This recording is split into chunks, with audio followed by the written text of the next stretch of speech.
Hello, everybody. It's Nick here, and I'm back from my vacation, safe and sound. I made the flight down and back from Las Vegas. I stayed for 9 days, and honestly, I didn't do a whole heck of a lot because my schedule was all messed up. I was sleeping during the day, and then things closed, and yeah, I did get to do everything that I wanted to, but I did get to do quite a few cool things. Mostly eat at really cool restaurants. Um, I went to Gordon Ramsay's Burger. The only thing crappy about his restaurants are the names. It's like, Nintendo 64, or Super Metroid, Super Contra, Super. Like, it's just like really uninspired. It's very to the point, not creative. So, like, yeah, there's Gordon Ramsay Burger, there's Gordon Ramsay Steak, there's Gordon Ramsay Fish and Chips. It's like, that's one I didn't get to go to, but I got to go to the steak and the burger place. Those were both really good. Really expensive, but it's worth your money. Worth every penny. Um, I also went to the Eiffel Tower. I think I went there for my birthday last year. I think. I can't remember. But this year I went to the Gordon Ramsay steak for my birthday because it was just, so good. Like, it was the best meal I ever had in my life. And I actually do mean that with every literal sense of the word. Best meal in my entire life. They also had Wahlburgers down there, which I really love that place too. It's also expensive, like $40, but again, get the barbecue burger, get a root beer float or a shake. Oh, it's so good. I mean, if you're in the area, if you're on the strip, and you need to you just want fast food, that's a great place to go. There's only like one of them at Bally's, I think, but or it's now the Horseshoe, I guess. Um, I actually stayed at the Mirage, and I guess it's going to be the last year that it's going to be the Mirage, because I guess Hard Rock bought out the place. So, um, that's really too bad. They're getting rid of. For those who haven't been to the casino, you could look it up. I actually did film it a couple times, but they have a volcano out in front of the casino. Of course, a simulated one. And from 8 to 11 on the dot, there's this like really nice volcano show. And it's been like pretty much a landmark since the place opened, what, in like the 90s or the 80s. But unfortunately, Hard Rock has decided they're going to get rid of it. I guess there was a change.org petition to get rid of it, or I mean to keep it. I mean, and I guess that didn't do any good. They're going to go through with destructing it, which is really too bad. I'm not going to look at it the same now when I play Grand Theft Auto San Andreas, where it's called the Visage. Um, Went to a bunch of other casinos there, Circus Circus. Uh, I was too scared to go on any of the rides, but I did play a bunch of arcade games, including the extremely rare F Zero AX, because they have three of those there. I just hope they don't get rid of all of them. If they're going to get rid of any of them, just don't get rid of all of them. Because I believe, from what I remember hearing, only like 48 or 50 or something, like no, some number around that were made. I think at least for the U.S. market. Maybe there were some in Japan, but I remember it was really cool playing at GameWorks in Seattle when I used to go there as a kid. I only went there like once or twice as a kid, but it was really cool because you could insert your memory card and unlock stuff. You could unlock it in the game itself as well, but it's a lot extremely more difficult. Unfortunately, they have the memory card things disabled, so I couldn't really do that. Excuse me. I actually do have a video blog I did where I was walking out in the desert from the town square, Las Vegas. And I actually did that twice this year, so I've done it 4 times total. And I'll post that later. But you guys are probably wondering, well, did you pick up any games and stuff? Well, I actually did. And I actually got a package today, or I should say yesterday. So I'll show you guys what I got. I did get some shirts too, but I'm not going to show those. You can just see what I'm wearing, in the videos and stuff.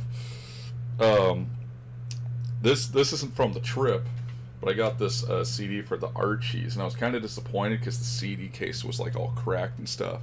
The CD seems to be fine, but there's like no back to it either. It's supposed to be a Japanese CD. And also I noticed the audio quality on the CD is kind of crappy compared to like what I've heard on YouTube. But it's probably an old CD though, so maybe that's got something to do with it. I'm trying to 1998, so I don't know. Anyways, alright, so let's take a look at the games I picked up. I got some really obscure titles, so you're gonna be like, wait, why'd you get that? And it's like, well, I'm into those consoles, and it was a good price. And I put them all in my Jimmy Buffett's Margaritaville tote bag. So, oh yeah, Margaritaville, best place for breakfast. Oh. Alright, let's see what we got here. Alright, so this is a game that I've seen at the game store. It's called, they have two of them down there, and I don't remember which one. I think it's from the East one. But there's a couple game stores down there called We Play Games. We as in the Nintendo Wii. Get it? Isn't that funny?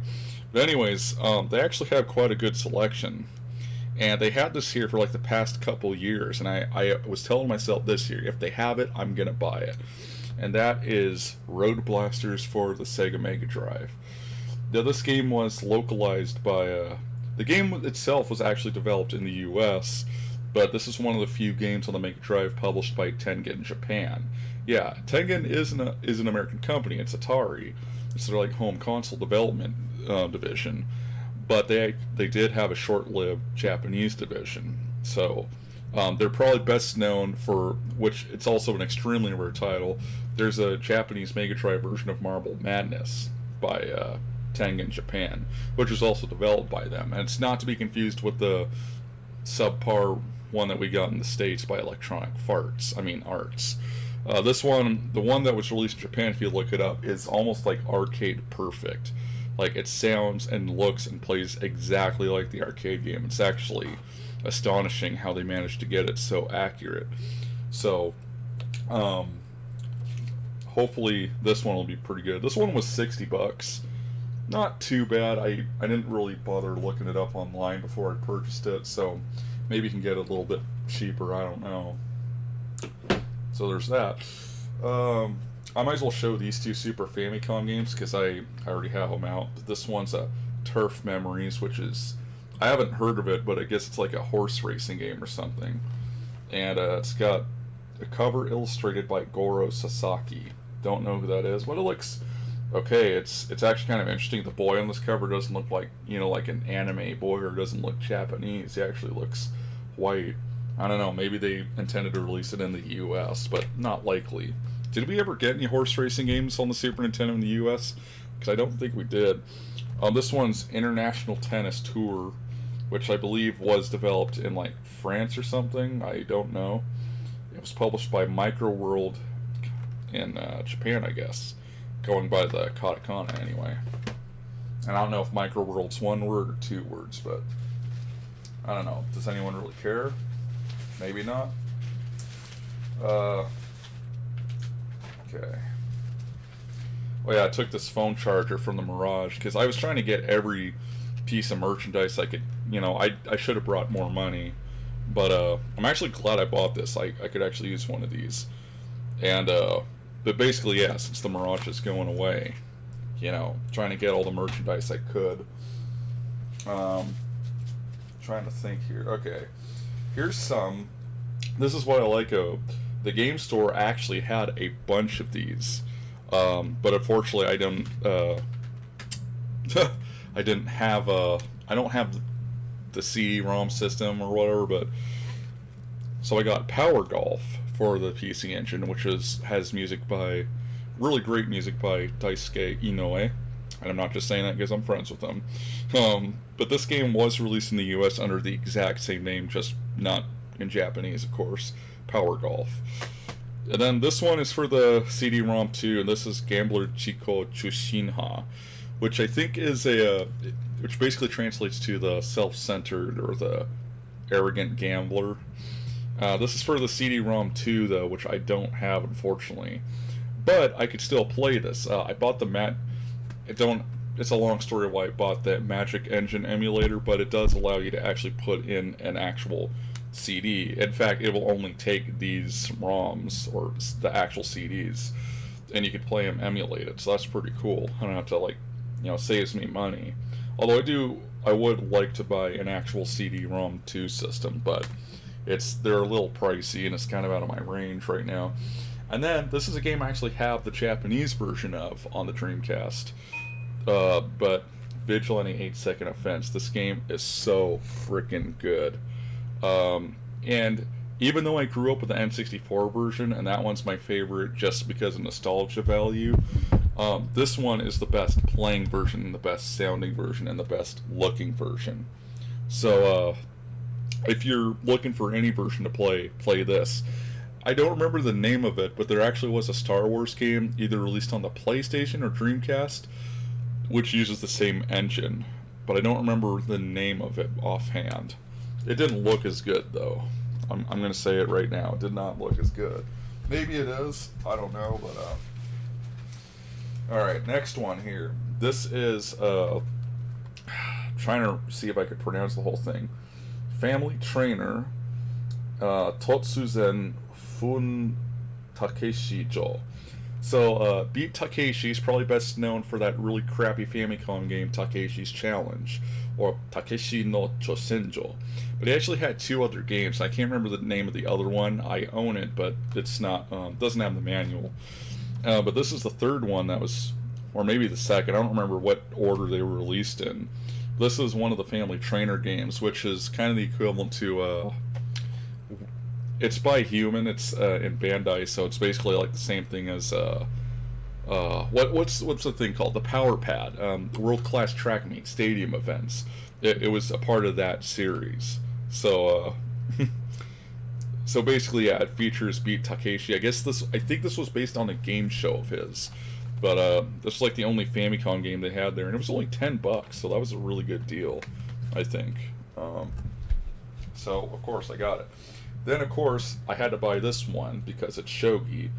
I don't remember the entire title. So, Asahi Shinbun Ren something.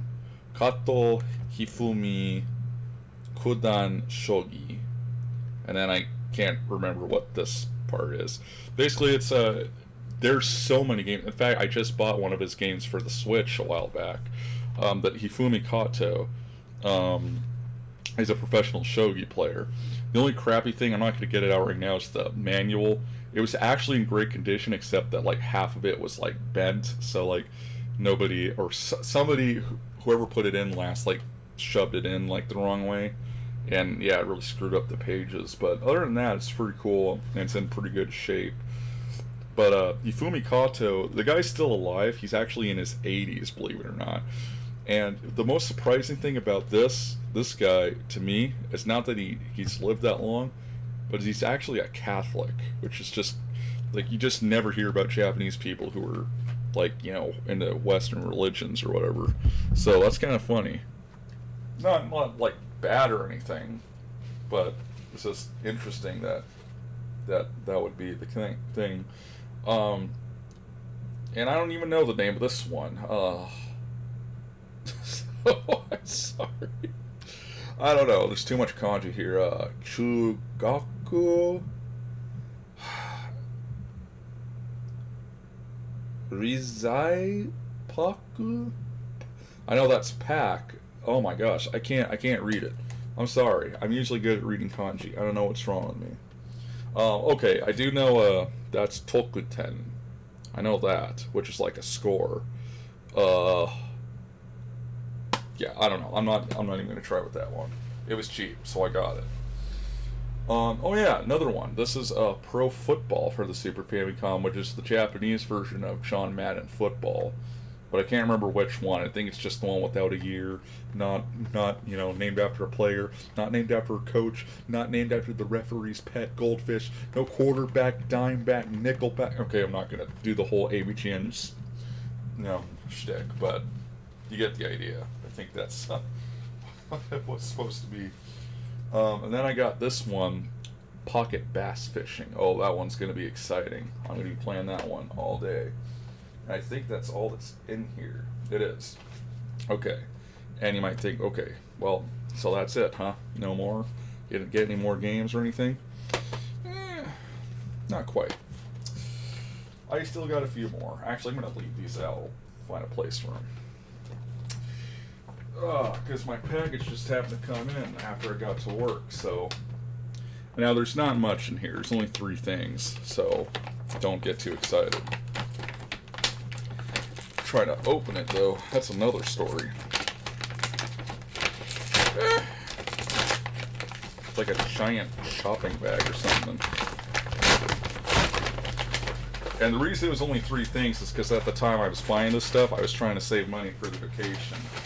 See how well that went. But anyways, okay. Just gonna keep them over here like that.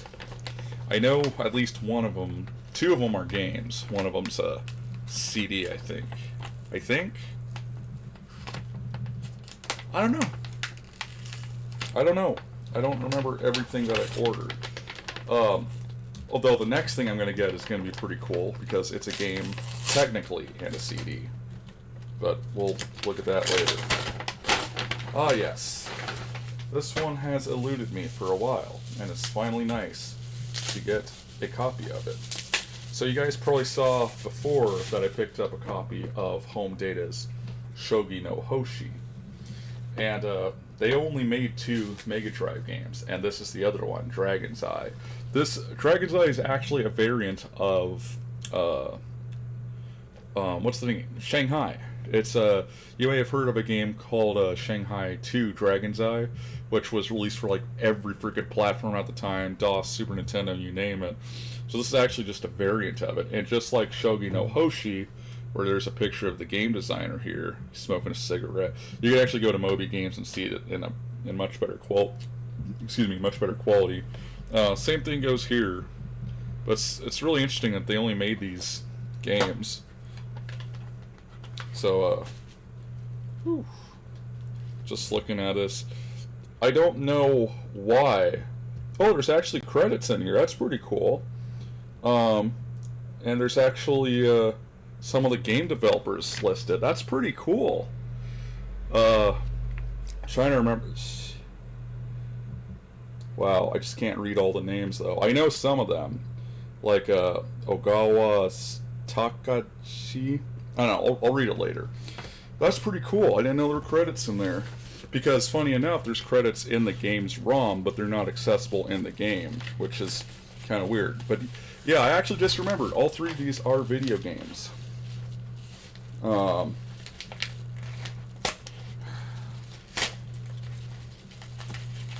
that's pretty cool. Oh yeah, this one is Dekiru Itsudemo Dekiru Shogi AI Shogi DS. Yeah, that's a mouthful, isn't it? That's a mouthful. Okay. Oh, I am so glad to get these games here. Actually, this one took a long time for me to beat, and of course I cheated to beat it, but it took an extremely long time. Like, it took me several weeks of playing this. And I couldn't find a credit scroll, so yeah, I know, it's kind of stupid. I bought this just to see if there were credits. But, they're not in the game, so let's see if they're in the manual. Come on. Fortunately, this one was pretty cheap, too. And also, I wanted a Shogi game for the DS, just, you know, in case I needed it. Doesn't look like there is, which sucks. Why did I buy this? No, like I said, I wanted a Shogi game for my DS, so now I own one, so I can stop whining and moaning. I haven't played a whole lot of Shogi recently, but I actually got to the point now where I actually think I'm better at Shogi than I am at chess. Now, I still suck at Shogi. I still say I'm the worst Shogi player in the world, but that's something when I could say I think I'm better at a game than the US version, which I've played for like most of my life. Alright, last game here. This is also a Mega Drive game, and this one is called, I think, Janno Toryumon, which is like a Mahjong tournament, basically. This one was, I believe, by Game Arts. Not to be confused with Electronic Farts, I mean Electronic Arts. So, well, that's pretty cool, though. This is, I think I'm going to have some fun with this one, though. I think I'm going to have some fun. But with that said, guys, I really appreciate the time, and I really appreciate the happy birthday wishes and everything. It really does mean a lot to me that, you know, people care about me to say it. But I will I'll post the video I did in Vegas when I get a chance, and you guys will get to be entertained by me walking through the desert for a while. It's not quite the desert. It's more like it's just a road with a lot of desert on it. There was like it was just a long walk to get back to Mandalay Bay from the mall. So, but you guys can be entertained by some of that now. I didn't record the whole trip. I didn't have enough time or space on my phone, but hopefully you enjoy it. So thanks for watching, guys. I'll see you guys later. God bless. Peace out, and I'll see you guys later.